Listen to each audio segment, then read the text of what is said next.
Aujourd'hui, je vous envoie cette vidéo depuis l'Opéra de Munich où on est en train de préparer un véritable mastodonte. Un opéra qu'il fait bon écouter avant d'aller atomiser de méchants aliens.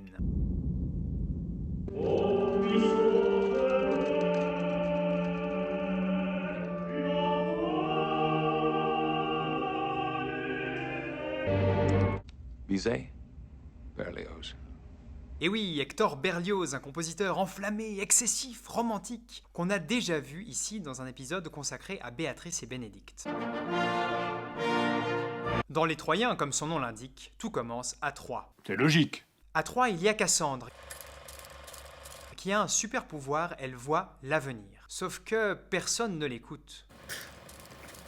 Malgré les avertissements de Cassandre, on fait rentrer dans la ville le grand cheval de bois que les Grecs ont laissé sur la plage. Pendant la nuit, Énée, un prince troyen, a une vision. On lui demande de chercher un lointain pays inconnu, l'Italie, où son peuple aura un avenir. La suite, vous la connaissez, les Grecs cachés dans le cheval attaquent par surprise et massacrent tout le monde, sauf Énée et quelques Troyens qui parviennent à s'enfuir. What's your name? Aeneas. Find them a new home. I will. Hurry! Après quelques années d'errance sur les mers, les Troyens débarquent à Carthage où ils sont accueillis par la reine Didon. Bien entendu, Didon tombe folle amoureuse d'Énée et les Troyens s'installent à Carthage. Mais Jupiter, le dieu des dieux, envoie quelques spectres à Énée pour lui rappeler sa mission, trouver l'Italie et y fonder Rome. Ni une ni deux, il laisse tomber Didon et se barre comme un malpropre. Let's go.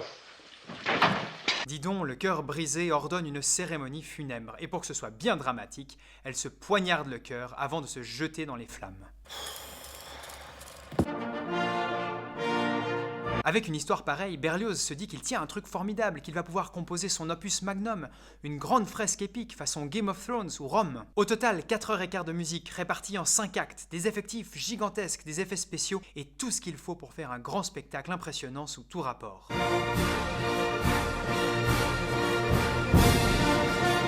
Sauf que ça va pas vraiment se passer comme ça. À l'époque, Berlioz a la réputation d'écrire des œuvres trop bizarres, trop difficiles, trop modernes. Et surtout, l'opéra et lui, c'est une histoire d'amour qui ne marche que dans un sens. J'imagine que tu voudrais pas trop sortir avec moi.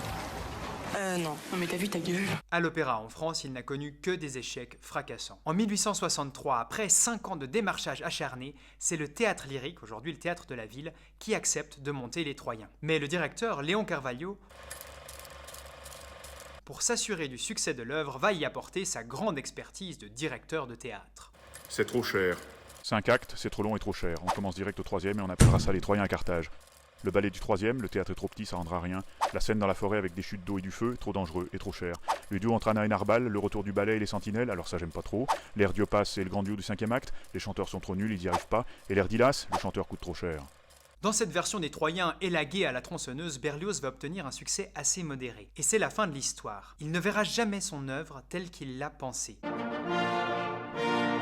Berlioz, c'est un compositeur génial, en avance sur son temps. On a l'impression qu'il cherche toujours à inventer quelque chose de nouveau. En particulier dans le domaine de l'orchestration, c'est-à-dire dans la manière de répartir les notes aux différents instruments de l'orchestre. Par exemple, dans la scène des spectres qui viennent hanter Énée, on entend en même temps des sons graves et lugubres et des violons suraigus, pour donner une atmosphère surnaturelle.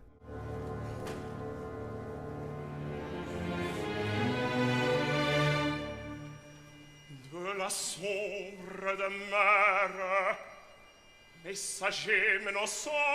Et la partition est pleine de ce genre de petits détails. Il suffit par exemple qu'Énée parle de 2 serpents monstrueux pour qu'on les entende à l'orchestre. Alors couvez les rails, le serpent monstrueux. It's just trombones and tubas, that's all. It's just noise. Le problème, c'est que Berlioz avait aussi une assez haute opinion de lui-même. Il y a une Amérique musicale dont Beethoven a été le colon et dont je serai le Pizarre ou le Cortés. Pizarre et Cortés étant les 2 conquistadors qui ont mis l'Amérique du Sud à feu et à sang, le sous-texte c'est « Attention, je vais défoncer tout le monde ». Berlioz, ne soyez pas brutal. Berlioz a une passion pour les œuvres du poète latin Virgile, en particulier l'Énéide, un long poème dans lequel il va piocher allègrement pour son opéra. D'habitude, les compositeurs font appel à un librettiste. À partir d'un texte préexistant ou bien d'une idée, le librettiste adapte le texte pour ce genre si particulier qu'est l'opéra. Berlioz, convaincu de son grand talent de poète, décide d'écrire tout lui-même, ce qui pose 2 problèmes majeurs. Alors que la même année, Baudelaire publie Les Fleurs du Mal, avec Berlioz, on a un langage ultra kitsch, hyper ringard, même pour l'époque. Le timide oiseau, le folâtre agneau, des vents de la plaine, la suave haleine. La musique est belle, hein, mais bon, le folâtre agneau... En plus, les mots sont à l'envers. Berlioz, quand il écrit, c'est un peu Yoda. J'ai su qu'un nouvel apprenti vous aviez, empereur. D'un point de vue dramaturgique, il y a plein de trucs qui vont pas. Une des premières phrases du Cœur des Troyens, c'est « Oh, le grand cheval de bois, il est si grand qu'on pourra mettre toute une armée dedans !» Ou bien dans l'acte 5, Panthée, un chef troyen, dit aux soldats « Allez les gars, on se barre, on va en Italie » et ils sortent tous. Il faut partir enfin, il faut partir enfin. 5 minutes plus tard, Énée rentre en scène et il chante exactement la même chose. « Allez les gars, on se barre, on va en Italie !»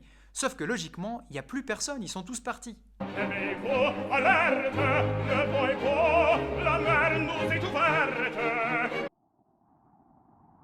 Mais ne soyons pas trop durs avec le grand Hector. Aujourd'hui, les théâtres peuvent rendre justice à cette immense fresque épique qu'est la partition des Troyens. Du grand spectacle qui part dans tous les sens.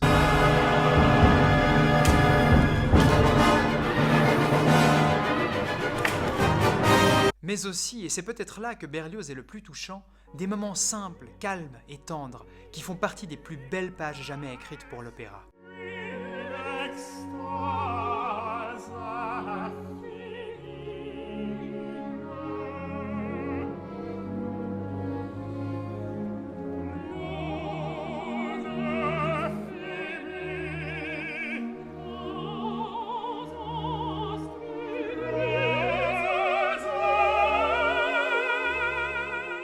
En tout cas, Les Troyens, c'est un opéra fantastique, monumental, et aussi un événement assez rare. Si vous avez la possibilité de le voir dans votre ville, n'hésitez pas, allez-y. Voilà, vous savez tout sur Les Troyens. Comme d'habitude, si cette vidéo vous a plu, n'hésitez pas à vous abonner en cliquant ici et à partager cette vidéo avec vos amis.